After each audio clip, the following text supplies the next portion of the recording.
ध्यान दीजिएगा, ठीक है। केस को हम लोग रिवाइज कर लेते हैं फिर से एक बार, ताकि केस को ही आगे बढ़ाना है। सब्जेक्टिव केस को पढ़ रहे होंगे, ऑब्जेक्टिव केस को पढ़ रहे होंगे, और आज जो ज़्यादातर फोकस होने वाली वो कौन सी होंगे? Possessive case. पॉसेसिव केस में हमारे पास क्या होते हैं? 3 वर्ड्स होते हैं, एक होता है एपस्ट्रॉफी, दूसरा एपस्ट्रॉफी एस, और तीसरा ऑफ, ठीक है। इन चीज़ों को यूज करने सीखेंगे। तीसरा एपस्ट्रॉफी कहाँ लगेगा, एपस्ट्रॉफी एस कहाँ लगेगा, और ऑफ कहाँ लगेगा, ये तीनों तो हम सीखेंगे। लेकिन उससे पहले जो हम लोग कल पढ़े थे और आज जो सारे बच्चे एक साथ खड़े हो गए, उन सब के लिए केस को फिर से रिवाइज करते हैं और एक बार समझने की कोशिश कीजिएगा। अगर ना समझ में आए तो बार बार पूछ लीजिए, ठीक है। क्योंकि मैं चाहता हूँ कि मैं जितना आपको समझा रहा हूँ उन सारी चीज़ों का रिजल्ट आप तक पहुँचे, क्योंकि हमारा काम अगर बताना है तो आपका काम समझना है। और अगर मैं बता रहा हूँ और आप नहीं समझ पा रहे हो तो मेरे बताने का कोई मतलब निकलता भी नहीं, ठीक है। कोऑपरेट कीजिएगा। देखिए, केस होते कितने हैं? ठीक, पहला सब्जेक्टिव, दूसरा ऑब्जेक्टिव, और तीसरा पॉसेसिव। हम लोगों ने इन दोनों के बारे में जानने की कोशिश की थी। सब्जेक्टिव को ही क्या बोला जाता है? Nominative case. और ऑब्जेक्टिव को क्या बोला जाता है? एक्यूजेटिव केस, ठीक है।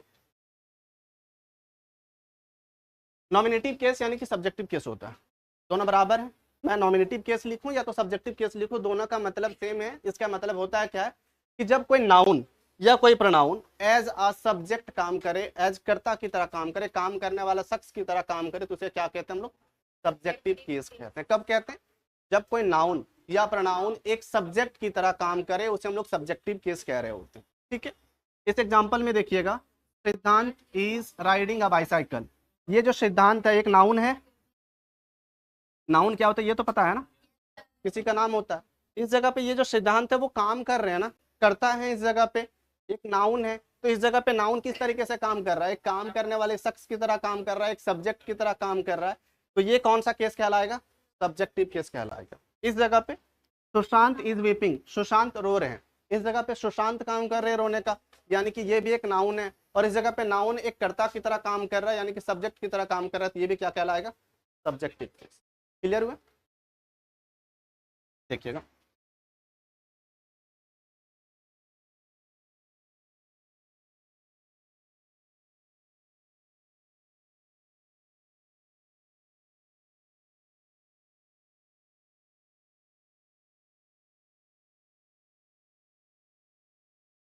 You all are studying English language, ठीक है, ENG शॉर्ट है। You all are studying English language. आप सारे लोग क्या कर रहे हो? इंग्लिश भाषा को पढ़ रहे हो। इंग्लिश सब्जेक्ट नहीं होता, भाषा होता है। हिंदी सब्जेक्ट नहीं होता, भाषा होता है, ठीक है। तो इस जगह पे जो यू है वो कैसा काम कर रहा है? एक सब्जेक्ट की तरह काम कर रहा है ना, कर्ता की तरह काम कर रहा है। तो ये एक प्रोनाउन है, यू तो प्रोनाउन है ना। ये आप लोगों के नाम ना लिख करके सीधा यू लिख दिया गया है, या तो आपका नाम ना लिख करके क्या लिखा गया है?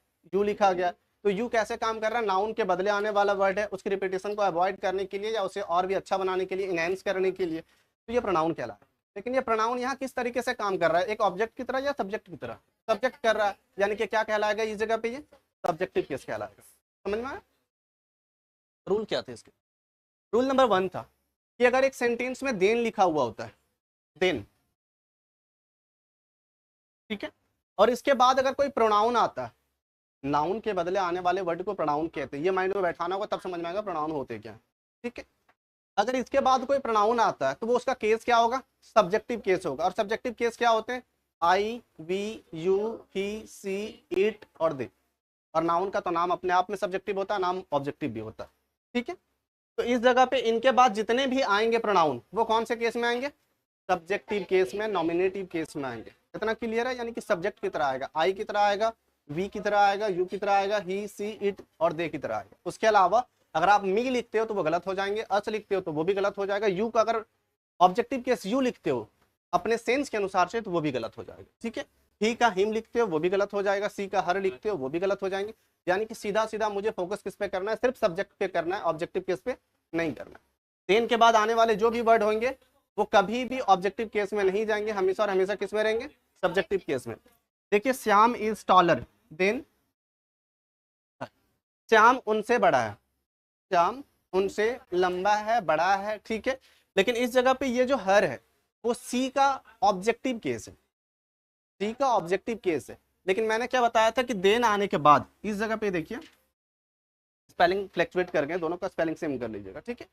इनके बाद जो देन आए, देन के आने वाले जितने भी वर्ड होंगे बाद आने वाले जितने भी प्रोनाउन होंगे वो कौन से केस में होंगे, सब्जेक्टिव केस में, और हर का सब्जेक्टिव केस क्या होता है, सी होता है। इसलिए मैंने क्या किया कि इस चीज को काट करके इस जगह पे सी को यूज।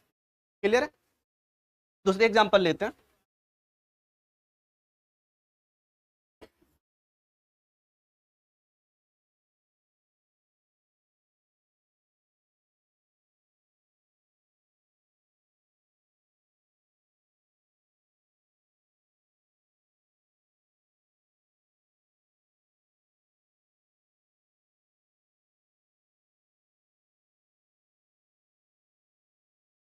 ठीक है, जो मेरे दोस्त हैं वो हमसे ज्यादा ईमानदार, मोर ऑनेस्ट यानी कि हमसे ज्यादा ऑनेस्ट, यानी कि अगर मैं 3 सेंटेंस बोलता हूँ समझिएगा, मेरे दोस्त ईमानदार है यानी कि मेरा दोस्त ईमानदार है, ये पता चल, मेरा दोस्त हमसे ईमानदार है यानी कि दोनों के बीच में कंपैरिजन किया जा रहा है, कंपैरेटिव डिग्री है। मैं बोलूँ कि मेरा दोस्त सबसे ईमानदार है यानी कि वो सुपर है, सुपरलेटिव डिग्री है।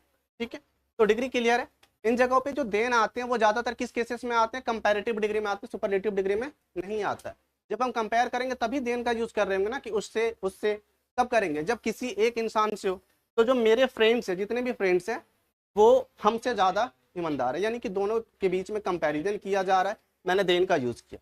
लेकिन देन के बाद जो वर्ड मैंने यूज किया अपने लिए, एक प्रोनाउन को यूज किया है, वो प्रोनाउन सब्जेक्टिव केस में ना होकर के ऑब्जेक्टिव केस में है ना, मी लगाया मैंने।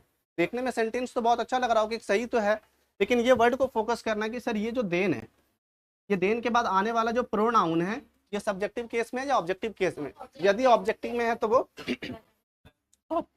ये गलत हो जाएंगे। इसे हमें कन्वर्ट कैसे करना होगा, एक सब्जेक्टिव केस में करना होगा। मी का सब्जेक्टिव केस क्या होता है, आइए समझ में आया। My friends are more honest than I. Next,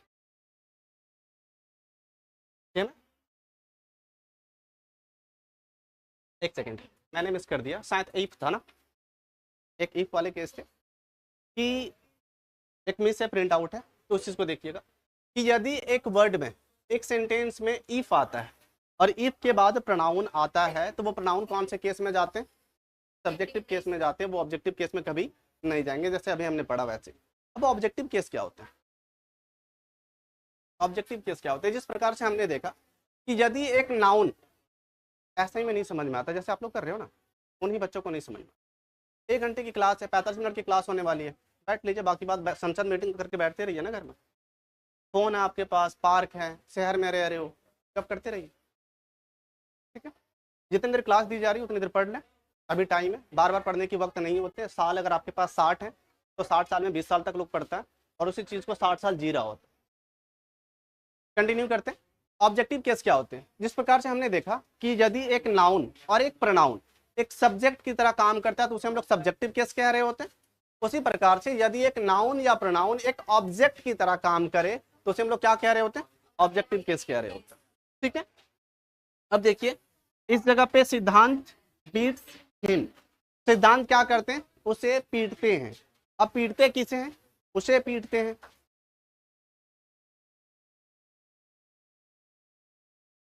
ध्यान उधर ना दे, पहले इधर दे ले, ठीक है, सारे लोग इधर समझे।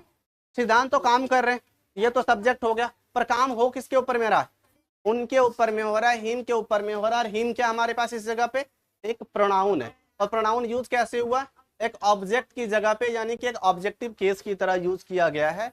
तो ये जो हिम वाला जगह है ये प्रोनाउन है, ये कैसे यूज हुआ, एक ऑब्जेक्टिव केस में यूज हुआ। क्लियर है? देखिए मैंने बोला था नाउन का जो ऑब्जेक्टिव केस और सब्जेक्टिव केस होते हैं वो दोनों क्या होते हैं, सेम होते हैं, उनमें कोई चेंजिंग नहीं होती। ही इज अ बॉय, वह एक लड़का है।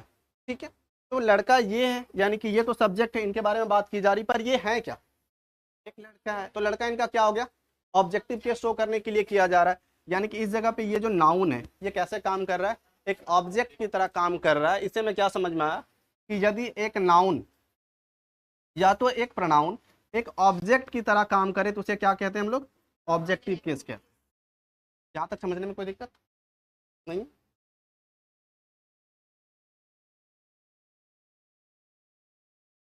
मुझे लग रहा है ना मैंने ज्यादा ही लिख दिया। आफ्टर प्रीपोजिशन प्रोनाउन जो आते हैं वो सारे के सारे प्रोनाउन क्या हो जाते हैं, ऑब्जेक्टिव केस में रहने वाले, सब्जेक्टिव केस में नहीं होंगे। प्रीपोजिशन क्या होता है, प्रीपोजिशन को हम लोगों ने समझा था ना कि दो फ्रेज को जोड़ने वाले वर्ड को प्रीपोजिशन कह रहे होते हैं। एक फ्रेज एक वर्ड को जोड़ने वाले वर्ड को प्रीपोजिशन कह रहे होते हैं। किसी नाउन के पहले आकर के उसकी डायरेक्शन, उसकी लोकेशन, उसकी टाइम को क्लियर करे, उसे हम लोग क्या कह रहे होते हैं, प्रीपोजिशन कह रहे होते हैं। इस जगह पे देखिए नथिंग इज गुड, कुछ भी अच्छा नहीं है। कहाँ, शी एंड आई, उनके और मेरे, उनके और मेरे। तो क्या उनके और मेरे, बीच में, ठीक है, यानी कि हमारे बीच में कुछ अच्छा नहीं है, उन दोनों के बीच में। और इस चीज के सेंटेंस को जोड़ने का जो आपस काम कर रहा है, जैसे कि phrase number 1, nothing is good, कुछ भी अच्छा नहीं है, उनके और मेरे, उन दोनों को जोड़ने में जो सेंटेंस यूज किए जा रहे हैं, जो वर्ड्स यूज किए जा रहे हैं, बिटवीन कर रहे हैं, यानी कि उनके और मेरे से हमारा सेंस क्लियर हो रहा है क्या। फ्रेज है, ग्रुप ऑफ वर्ड्स तो है, सी एंड आई, 3 वर्ड है, यानी कि एक ग्रुप ऑफ वर्ड है, लेकिन मीनिंग क्लियर नहीं हो रहा है। नथिंग इज गुड, कुछ भी अच्छा नहीं है, ये एक फ्रेज है, एक फ्रेज ये, और दोनों फ्रेज को जो आपस में जोड़े उसे क्या कहते हैं, प्रीपोजिशन। इसलिए ये बिटवीन क्या हो गया, प्रीपोजिशन हो गया। और दोनों को जोड़ करके क्या बनाता है कि उनके और मेरे बीच में कुछ भी अच्छा नहीं है। अब मैंने क्या बताया था कि यदि अगर प्रीपोजिशन आता है, अब प्रीपोजिशन के बाद आने वाले जितने भी प्रोनाउन होते हैं, वो प्रोनाउन कौन से केस में होने चाहिए, ऑब्जेक्टिव केस में, ना कि सब्जेक्टिव केस में होने चाहिए। इस जगह पे देखिए ये तो हमारा प्रीपोजिशन आ गया, ये हमारा प्रीपोजिशन आ गया, और ये जो सी है ये तो प्रोनाउन है, आई जो है ये तो प्रोनाउन है, इतना तो जान रहे। I, we, you, he, she, it, they सारे के सारे क्या होते हैं, प्रोनाउन होते हैं। इनके ऑब्जेक्टिव केस, पॉसेसिव केस, सारे के सारे भी प्रोनाउन होते हैं। लेकिन ये जो ही और सी है, या तो सी और आई है, ये कौन से केस में, सब्जेक्टिव केस में। लेकिन यहाँ लिखा क्या हुआ है कि अगर किसी प्रीपोजिशन के बाद आने वाले जो प्रोनाउन होते हैं वो कैसे आते हैं, एक ऑब्जेक्ट की तरह आते हैं, ना कि सब्जेक्ट की तरह आते हैं। तो ये जो है सी गलत हो जाएंगे, इसे कैसे कन्वर्ट करना होगा, हर में लगाना होगा, और आई को मी करना होगा, आई भी गलत हो जाएगा। समझ में आया। प्रीपोजिशन के बाद आने वाले जितने भी प्रोनाउन होंगे वो सारे के सारे प्रोनाउन ऑब्जेक्टिव केस में जाएंगे, ना कि सब्जेक्टिव केस। पूरी तरीके से क्लियर है। एक और पॉइंट था शायद वो मिस है, लेट वाला, ठीक है, उसे देख लेते हैं ऐड कर किसी जगह पे।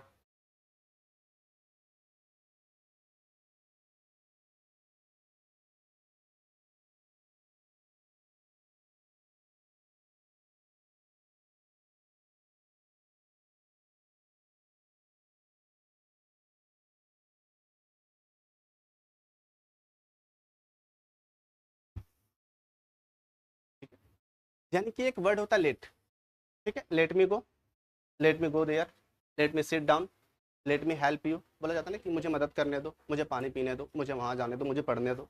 तो इन सारी चीज़ों का यूज़ कर रहे होते हैं ना, लेट के साथ करते हैं। इन सेंटेंसेस को बनाने के लिए हम लोग लेट का यूज़ कर रहे होते हैं। पर लेट जैसे आ जाए कोई सेंटेंस में, उसके बाद जो आने वाले वर्ड होते हैं उनका केस क्या होता है, जो प्रोनाउन होंगे उनका केस क्या होना चाहिए, ऑब्जेक्टिव, ना कि सब्जेक्टिव, ठीक है।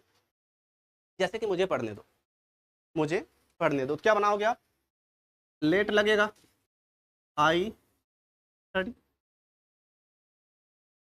ये सही है या गलत है, क्यों, क्योंकि लेट के बाद ये जो आई आया ना, ये सब्जेक्टिव केस में आ गया, और मुझे सब्जेक्टिव केस में नहीं चाहिए। लेट के बाद आने वाला प्रोनाउन का केस क्या होगा, ऑब्जेक्टिव होगा, और आई का ऑब्जेक्टिव क्या होता है, मी होता है, ठीक है। तो क्या बनेंगे, लेट मी स्टडी,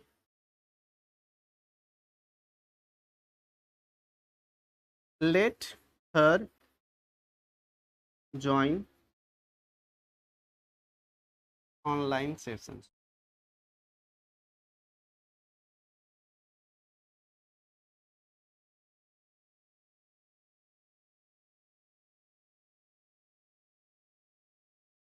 क्या पढ़ते हैं इसे, फ्यूचर पढ़ते, F U T U R, फुटोरे नहीं है, फुटोरे नहीं है, देखिए एफ यू फू, टी यू टू, आर ई री, है ना फुटोरे। कैसे इंग्लिश पढ़ते हो आप लोग नहीं है। एक हमारे टीचर थे, उन्होंने पूछा स्टूडेंट्स को लिख करके, सीधा ऐसा सेंटेंस में नहीं, F U T U R ई। एक इंसान खड़े होकर के बोलते हैं सर ये है क्या, तो टीचर पूछते कि ये क्या, पढ़ करके बताओ, तो बोलते sir F U T U R E, फुटोरे। तो सर बोलते हैं कि इतना मार मारेंगे ना बेटा, तुम्हारे नेटूरे खराब कर देंगे ठीक है, जैसे कि फुचूरे ये हुआ, तो नेटूरे क्या होगा, ठीक है। अगर ये फुटूरे है तो तुम्हारे नेटूरे खराब हो जाने वाला है यानी कि फ्यूचर है तो वो नेचर खराब होने वाला है। तो ये वर्ड है, नेटूरे और फुटूरे नहीं पढ़ना, नेचर और फ्यूचर है, ठीक है। प्रोनाउंसिएशन पे भी ध्यान देना जरूरी है, जितना इंग्लिश बोलना जरूरी है, जितना सीखना जरूरी है, उतना उस चीज़ को सही बोलना जरूरी है। हम क्या बोल रहे हैं वो चीज़ क्लियर होनी चाहिए। यानी कि इस जगह पे जो ध्यान देनी है वो क्या है, लेट है। और लेट के बाद आने वाले जो प्रोनाउन होंगे उनके केस पे ध्यान देना। इस जगह पे जो हर आया है ये कौन से केस में है, ऑब्जेक्टिव केस में, ठीक है। इसका सब्जेक्टिव क्या होता है, सी होता है। सी का ऑब्जेक्टिव केस हर है, यानी कि इस जगह पे ये सेंटेंस हमारा सही है। लेट के बाद हमने ऑब्जेक्टिव केस का यूज किया, ना कि सब्जेक्टिव का यूज किया। अब इतना क्लियर हुआ कि सर देन के बाद आने वाले जो भी वर्ड होंगे वो सब्जेक्टिव केस में होंगे, ठीक है। लेट के बाद आने वाले जो भी वर्ड होंगे वो ऑब्जेक्टिव केस में होंगे। किसी प्रीपोजिशन के बाद आने वाला जो भी वर्ड होगा वो किसमें होगा, ऑब्जेक्टिव केस में होगा। और यदि कोई वर्ड, कोई नाउन, कोई प्रोनाउन यदि किसके बाद आता है, इफ के बाद आता है, तो वो कौन से केस में जाएगा, सब्जेक्टिव केस। देन और इफ के बाद आने वाला प्रोनाउन सब्जेक्टिव केस में, लेट और किसी प्रीपोजिशन के बाद आने वाला वर्ड ऑब्जेक्टिव केस में जाएगा। इतना पूरा क्लियर है। अब उलझने वाली बात है पॉसेसिव, ठीक है। पॉसेसिव का मतलब क्या होता है, अधिकार दिखाने के लिए, ठीक है। आपका भाई, योर ब्रदर, उनके भाई, हिज ब्रदर, मेरे भाई, माई ब्रदर। ये तो आसान है कि सर उनका करना है, तो हमारे पास वर्ड है प्रोनाउन में पॉसेसिव केस होते हैं प्रोनाउन के, ठीक है। आई का क्या हो जाता है, माई, ठीक है, माइन हो जाते हैं कई बार में। एडजेक्टिव और जो वर्ड है आई का, उसका पॉसेसिव प्रोनाउन भी होता है, पॉसेसिव एडजेक्टिव भी होते हैं। आई का माई भी होता है, माइन भी होता है। उन चीजों को हम लोग आगे जाकर के पढ़ रहे होंगे। पर अगर कोई नाउन का पॉसेशन दिखाना हो तो कैसे दिखाएंगे, जैसे कि प्रोनाउन का पॉसेशन दिखाना तो आई का माई कर लेंगे, माइन कर लेंगे, वी का आवर कर लेते हैं, ही का हीज कर लेते हैं, सी का हर कर लेते हैं, ठीक है, इट का इट्स कर लेते हैं, दे का देम कर देते हैं, या तो देयर कर लेते हैं। बोलते हैं ना उनके, तो their pen, their benches, their forest, their garden, their house कर लेते हैं। पर मैं अगर किसी नाउन का पॉसेशन दिखाने की बात करूं कि नहीं, राम का घड़ी, राम के भाई का घड़ी, उनके भाई के चचा का घड़ी, तब कैसे बना रहे होंगे। ये चीजों को यूज करने के लिए हम लोग पॉसेसिव केस का यूज कर, समझ में आया? यानी किसी नाउन का पॉसेशन दिखाने के लिए पॉसेसिव केस का यूज कर रहे होते हैं। लेकिन पॉसेशन दिखाने के लिए हमारे पास 3 तरीके के एक एडिंग वर्ड्स होते हैं, जिस चीज को यूज करके हम लोग उसकी पॉसेशन दिखा सकते हैं। सबसे पहला होता है जो बहुत छोटे कोमे की तरह दिखता है, कोमा नीचे लग रहा होता है किसी वर्ड के, लेकिन ये क्या लगता है, जैसे कि मैं लिखूं आर्मी, तो इसके नीचे अगर मैं ये वर्ड को यूज कर रहा हूं तो ये क्या कहलाया, कोमा कहलाया। और अगर मैं इसी चीज को यहां यूज करूं तो ये क्या कहलाएगा, एपस्ट्रॉफ। दो अलग अलग चीज, नीचे लगने से यही चीज कोमा कहला, नहीं सर हवा चलते बहुत शब्द, हाँ सही है। आर्मी जो है, आर्मी जो है, इनके ऊपर में जो कोमा लगने से क्या हो जा रहे हैं, वो कोमा ना कहला करके एपस्ट्रॉफी कहला रहे होते, लेकिन जैसे नीचे आते हैं वो क्या कहला रहे होते हैं, कोमा कहला। क्लियर है? छोटी छोटी सी पॉइंट अगर अपनी पोजीशन बदलती है तो उनके मीनिंग अलग होते हैं। एक इंसान अगर इस जगह पे खड़ा है तो एक टीचर है, अगर नीचे बैठ जाए तो वो स्टूडेंट है, अगर कहीं बाहर में जाकर के भीख मांग ले तो भिखारी है, कहीं काम कर ले तो वर्कर है। अपनी जगह बदलिएगा, आपकी पर्सनालिटी भी बदलेंगे, आपका वर्क भी बदलेगा, आपका फेम भी बदलेगा, आपका नेम भी बदलेगा, सब कुछ बदलेगा, ठीक है। वही चीज है कि एक ही तरह दिखने वाला चीज है, पोजीशन बदल रहा है तो इसका मीनिंग बदल। एक तो हमारे ये हो गए एपस्ट्रॉफी, दूसरा क्या हो जाएगा, इसी प्रकार से एपस्ट्रॉफी तो रहेंगे लेकिन उसके बाद में एस आ जाएगा, एपस्ट्रॉफी एस में। और एक होता ऑफ। ये 3 चीज जो है, एक क्या हुआ एपस्ट्रॉफी, दूसरा क्या हुआ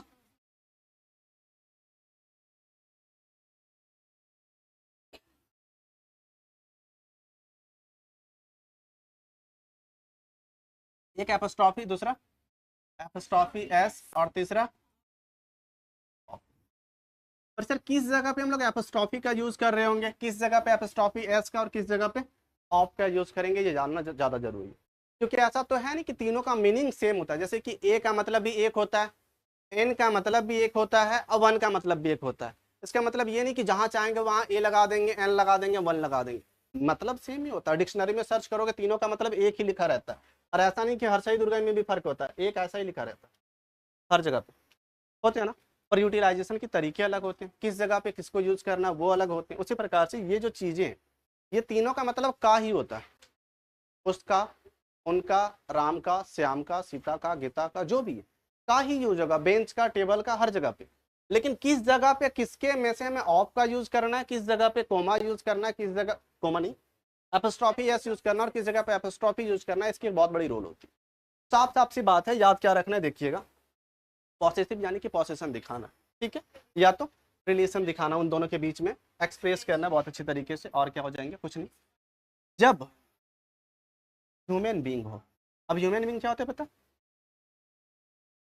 एक ऐसा प्रजाति धरती पे जिसे भगवान ने पैदा किया है, क्रिएट किया है, ठीक है, बहुत सोच करके कि इसके पास दिमाग दिया जाए, ये देश को आगे बढ़ाएगा, दुनिया को आगे बढ़ाएगा, पर ये डिस्ट्रक्शन की तरफ लेकर के जा रहा है। यानी कि सबसे समझदार प्राणी जिसे समझ करके भेजा गया था, सबसे बुद्धू प्राणी वही बन चुका है। जिस जगह पे इसे रहने के लिए भेजा गया उसी चीज को यह तबाह कर रहा है।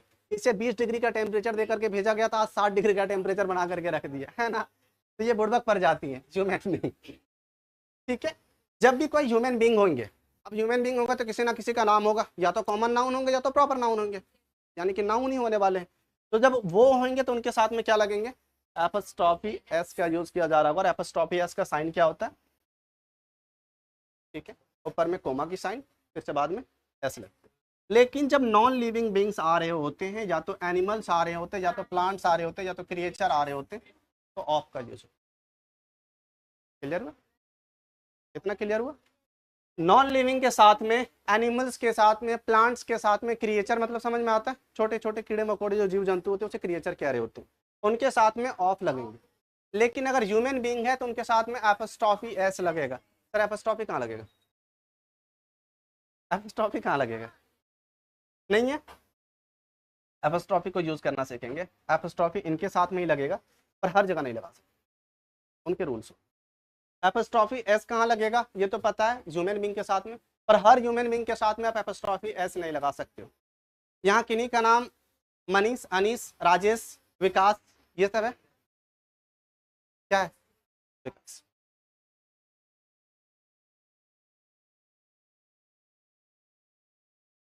सही लिखा मैंने,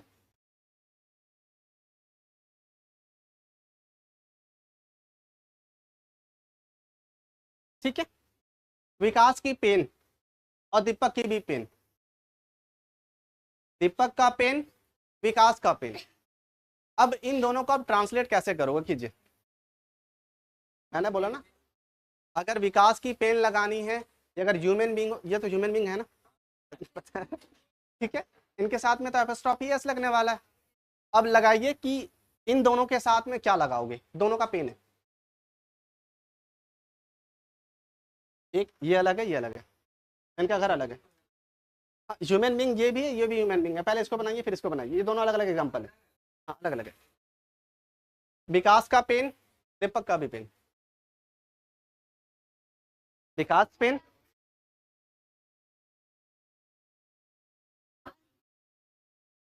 हाँ विकास एपोस्ट्रोफी एस है, ठीक है।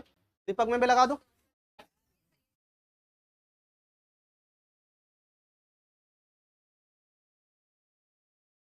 इसे कॉपी कर लीजिए और पेस्ट कर लीजिएगा दिमाग में, इसका यूटिलाइजेशन बाद में कर रहे हूँ, ये गलत है,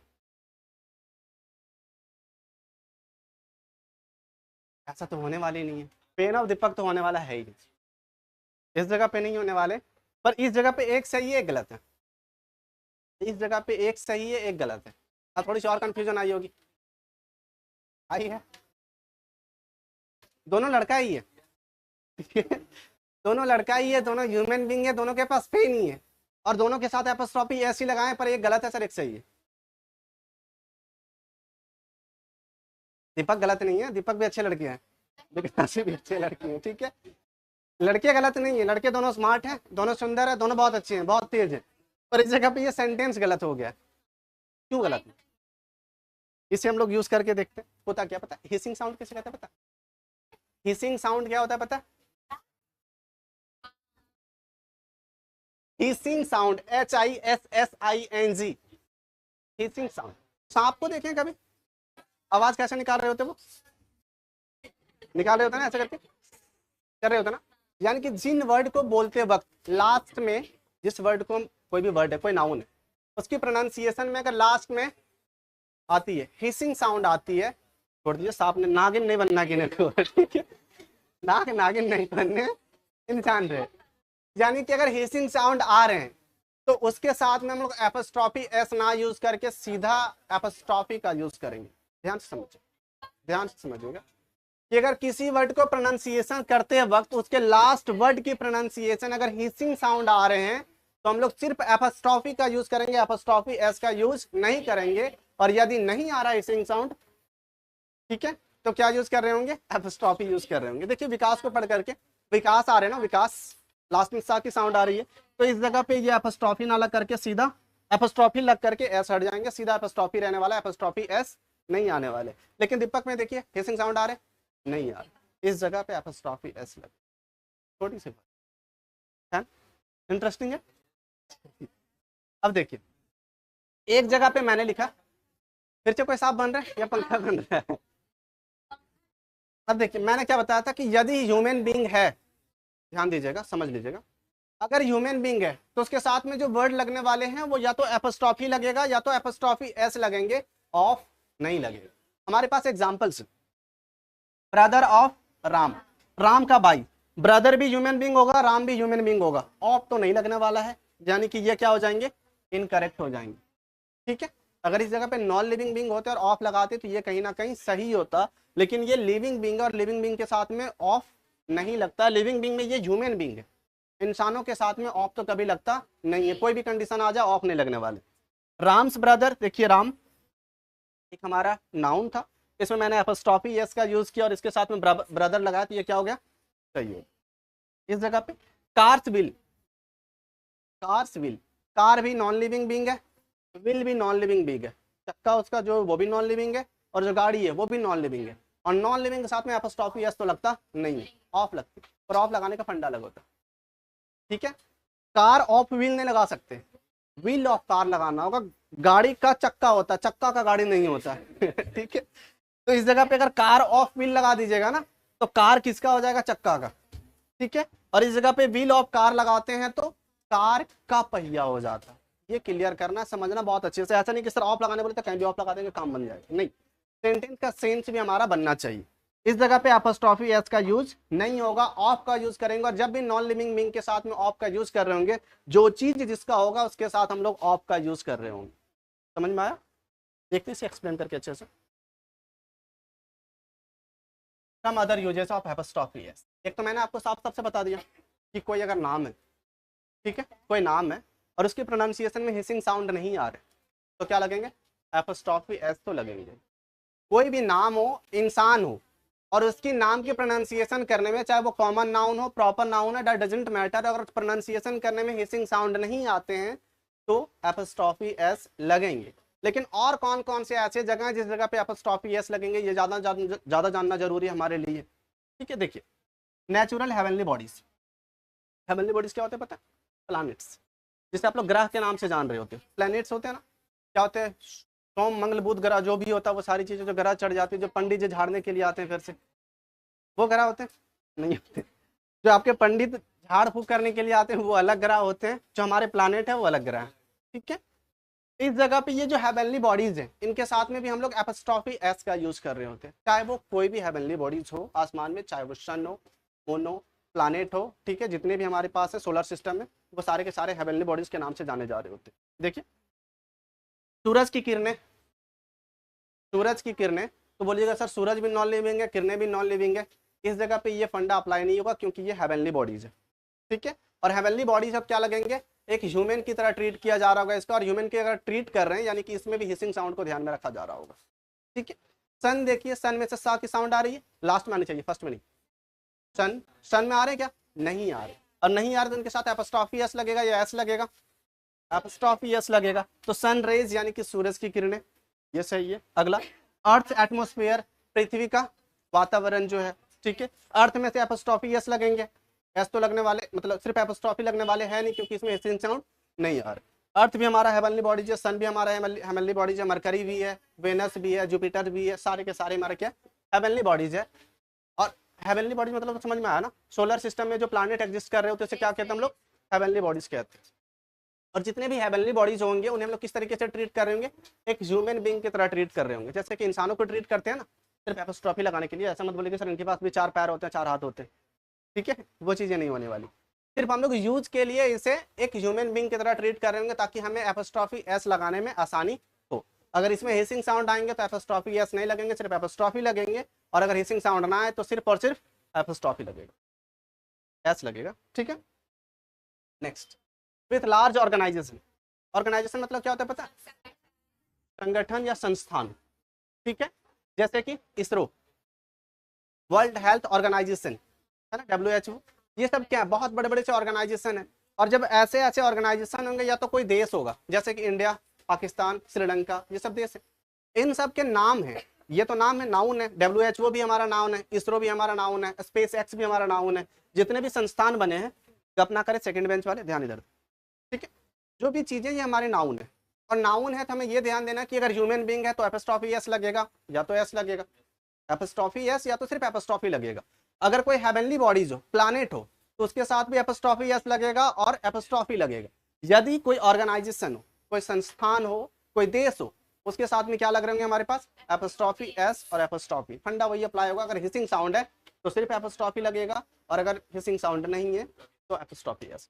देखिए इस जगह पे WHO, वर्ल्ड हेल्थ ऑर्गेनाइजेशन, इस WHO के लास्ट में क्या आ रहा है, हिसिंग साउंड है, हिसिंग साउंड नहीं है, तो क्या लगेंगे, एपोस्ट्रोफी एस। इस जगह पे इंडिया प्रॉब्लम, इंडिया के प्रॉब्लम, तो इंडिया में भी नहीं आ रहे मतलब हिसिंग साउंड, तो इस जगह पे भी क्या लगेंगे, एपोस्ट्रोफी एस लगे।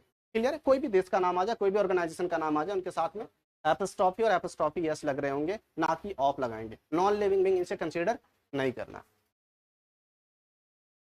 अगला, जब हमें वेट एक्सप्रेस करना पड़े, वजन, डिस्टेंस यानी कि दूरी, टाइम दर्शाना पड़े, तो हम लोग किस चीज का यूज कर रहे होते हैं, एपोस्ट्रोफी का।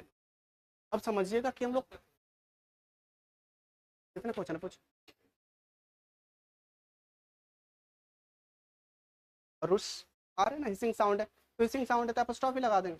सोचने वाली बात एक जरा से भी नहीं है, जिस भी वर्ड के लास्ट में, जो भी नाउन के लास्ट में हिसिंग साउंड आ रहा है, सीधा एपोस्ट्रोफी लगा देंगे, भाई शर्त वो नॉन लिविंग बीइंग नहीं होना चाहिए, ठीक है।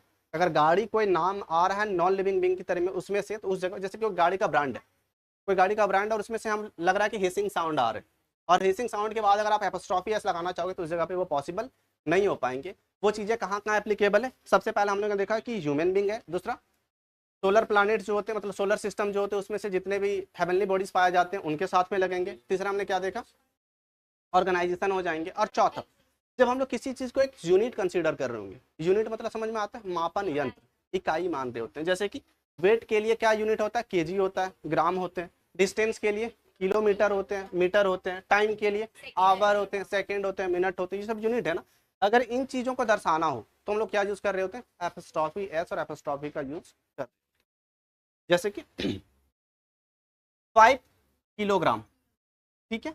अब 5 किलोग्राम्स ऑफ वेट नहीं करेंगे, 5 किलोग्राम्स वेट करेंगे, क्योंकि एक यूनिट है, ठीक है। वजन दर्शाने के लिए यूनिट किया गया है, तो किलोग्राम यूनिट है हमारा, वजन का यूनिट क्या होता है, किलोग्राम है, तो ये किलोग्राम्स लगा हुआ था, ग्राम्स, ग्राम्स लास्ट में आ रहा है ना।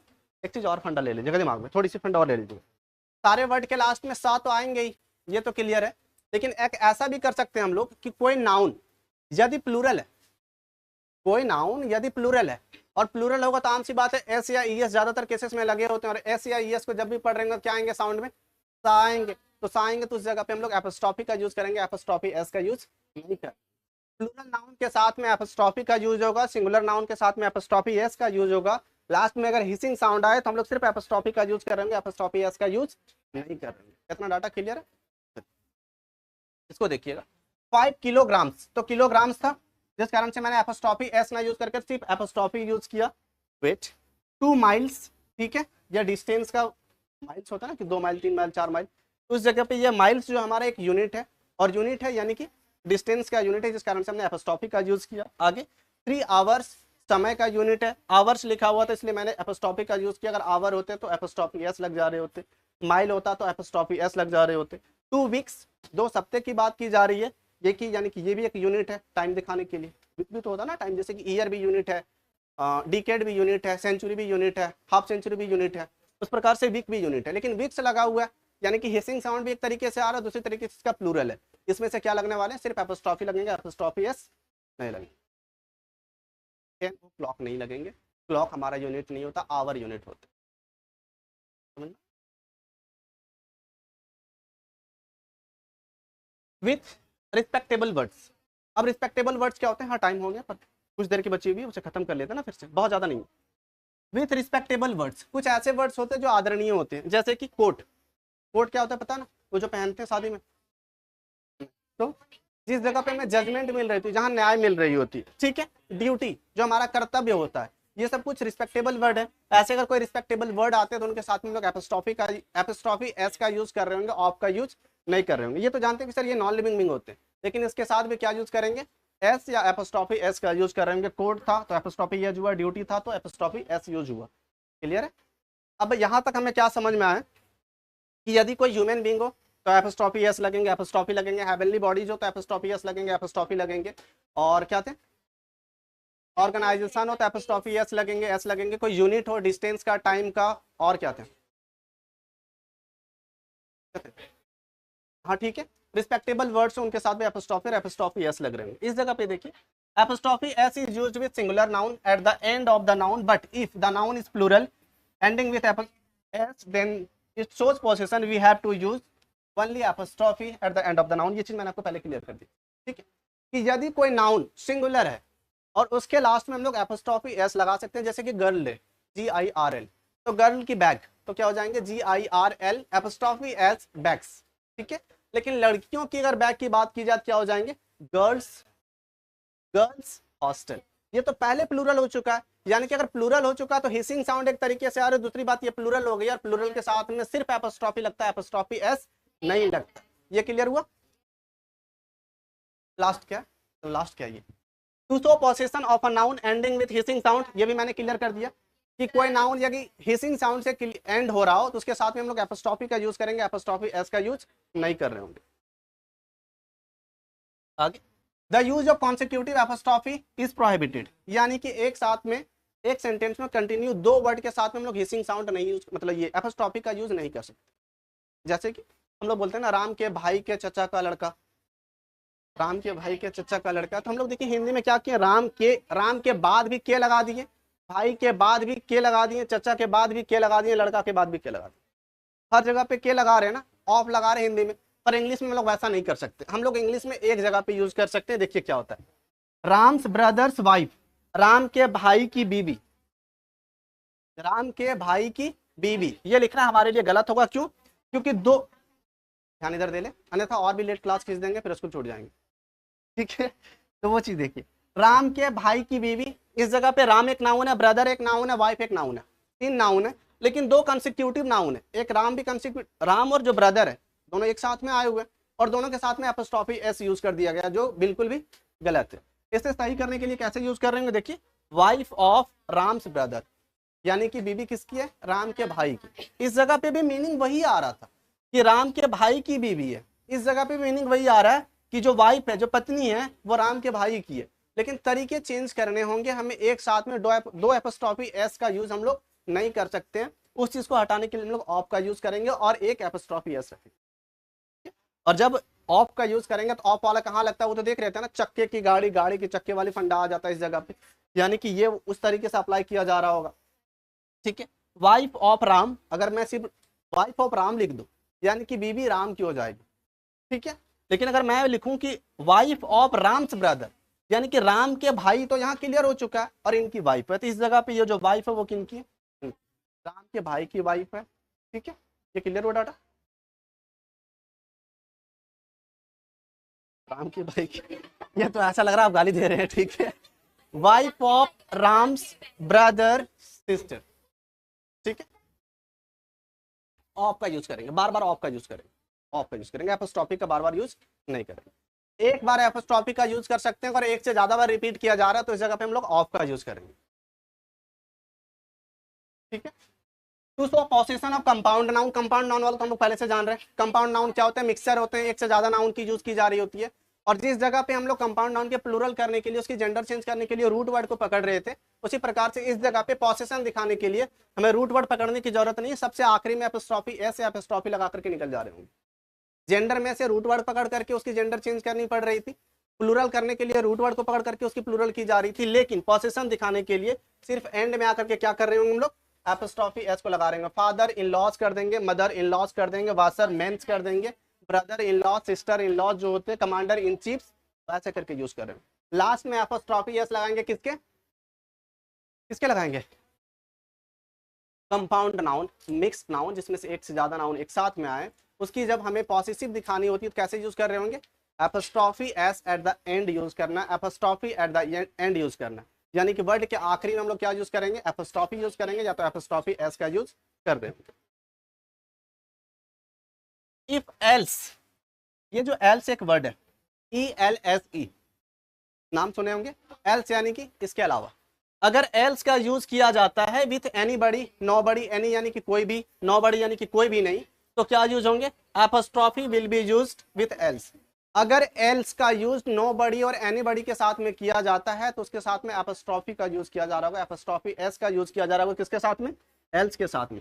I can believe on your words, मैं आपकी बात पे भरोसा कर सकता हूं, नॉट समबडीज एल्स, किसी और की बात पे नहीं। तो इसमें से जो एपोस्ट्रोफी एस लगेगा वो किसमें लगेगा, एल्स के साथ में लगेगा। एल्स को याद रखना है कि यदि एल्स नोबडी, समबडी, एनीबडी के साथ में आता है, यदि एल्स, ये जो ELSE है, नोबडी, समबडी, एनीबडी के साथ में आता है तो उसके साथ में एपोस्ट्रोफी एस लगेंगे, एल्स के साथ में एपोस्ट्रोफी एस लगेंगे। कि मैं सब पे विश्वास कर सकता हूँ, मतलब मैं आप पे विश्वास कर सकता हूँ पर सब पे नहीं कर सकता हूँ, समबडी यानी किसी पे भी नहीं कर सकता, एनीबडी यानी कि कोई भी इंसान आ जाए उस पर भी नहीं कर सकता हूँ, नोबडी यानी कि किसी पे भी नहीं कर सकता हूँ। ठीक है, आगे, आई ओबे योर ऑर्डर्स, मैं आपके ऑर्डर को मानता हूँ, एंड नोबडी एल्स, और किसी को नहीं मानता। ठीक है, यानी कि इस जगह पे देखिए नोबडी है, इस जगह पे समबडी है, और इनके बाद जो आया वर्ड क्या है, एल्स, और एल्स आए नोबडी या समबडी के बाद में, तो एल्स के साथ क्या लगेगा, एपोस्ट्रोफी एस का यूज पूरा होगा। लास्ट होने वाले, whenever any noun is used before gerund, gerund क्या होते हैं पता है, मैंने बताया था ना कि वर्ब की चौथा फॉर्म अगर एक नाउन की तरह काम करे उसे जेरेंड कह रहे होते हैं, मैंने फर्स्ट क्लास में शायद आपको हिंट किया था। ठीक है, यानी कि कभी भी एक नाउन एक जेरेंड के पहले यूज होता है तो वो कैसा होगा, पॉसेसिव केस की तरह यूज किया जा रहा होगा। जैसे कि देखिए नाउन है, जेरेंड के पहले आने वाले जो भी नाउन होंगे वो पॉसेसिव केस में होंगे, और पॉसेसिव केस यानी कि हक दिखाने की तरह हो जाता है। जैसे कि आपका दौड़ना, आपका पढ़ना, उनका गाना, उनका गीत गाना, उनका गाली देना, सारी चीजें उसमें। ठीक है, तो ये जो गाली देना वो जेरेंड हो जाएगा। Abusing, reading, studying, laughing, eating, उस जगह पे ये जो नाउन आने वाले वो पॉसेसिव केस में आएंगे, अधिकार दिखाने वर्ड के टाइप में आएंगे। जैसे कि a teacher like students working hard. ठीक है, यहां से यहां तक को अभी भूल जाइए। अ टीचर पसंद करते हैं, क्या पसंद करते हैं वो देखिएगा, वर्किंग यानी कि कठिन मेहनत करना, किसका, स्टूडेंट का। तो ये वर्किंग जो इस जगह पे है, अगर आई एम वर्किंग, मैं काम कर रहा हूं, तो उस जगह पे मैं काम कर रहा हूं यानी कि जो काम करना हो गया वो वर्ब का चौथा फॉर्म हो गया। ठीक है, और वो वर्ब की तरह काम कर रहा है। लेकिन इस जगह पे टीचर पसंद करते हैं स्टूडेंट का कठिन मेहनत करना, इस जगह पे वर्किंग हमारा वर्ब नहीं है, एक नाउन है, और नाउन वर्ब के चौथे फॉर्म में आया जिस कारण वो जेरेंड कहलाया। और जेरेंड के पहले आने वाला जो नाउन है वो एपोस्ट्रोफी के साथ में आएगा, पॉसेसिव केस में आएगा। ठीक है, यदि ये प्लूरल हुआ तो इसके साथ सिर्फ एपोस्ट्रोफी लगेगा, अगर यदि सिंगुलर हुआ तो इसके साथ में एपोस्ट्रोफी एस लगेगा। ये डाटा क्लियर है? जेरेंड के पहले आने वाले नाउन यदि सिंगुलर है तो एपोस्ट्रोफी एस, और अगर प्लूरल है तो एपोस्ट्रोफी एस, सिर्फ एपोस्ट्रोफी लगेंगे। ठीक है, एक लास्ट है, अ नाउन ऑफ नाउन्स लगेंगे। जैसे कि एक वर्ड है, एक स्ट्रक्चर है, जैसे कि कोई नाउन है, एक नाउन है, उसके बाद ऑफ है, फिर से नाउन है, उसमें एपोस्ट्रोफी एस लगेगा। अ फ्रेंड ऑफ माय वाइफ्स, मेरी वाइफ की एक दोस्त, मेरे दोस्त का एक दोस्त। ठीक है, उनके भाई का एक दोस्त, या तो उनके भाई का चच्चा जो हो जाते हैं। ठीक है, तो अ friend of my wives, a brother of my wives, या तो अ फ्रेंड ऑफ माय फ्रेंड्स, मेरे दोस्त का एक दोस्त हो जाता है उस जगह पे। यानी कि इस जगह पे क्या लगेंगे, जो लास्ट वाला नाउन आ रहा होगा। दो नाउन हमारे पास में, एक नाउन के साथ में हमने ऑफ का यूज किया, दूसरे वाले जो नाउन आ रहे हैं उसके साथ में एपोस्ट्रोफी एस का यूज किया। यानी कि दो नाउन अगर साथ में आते हैं वो ऑफ से जुड़े हुए हैं, तो आखिरी वाला जो नाउन होगा उसमें से एपोस्ट्रोफी एस, एपोस्ट्रोफी का यूज हम लोग कर रहे होंगे। ठीक है, नेक्स्ट डे हम लोग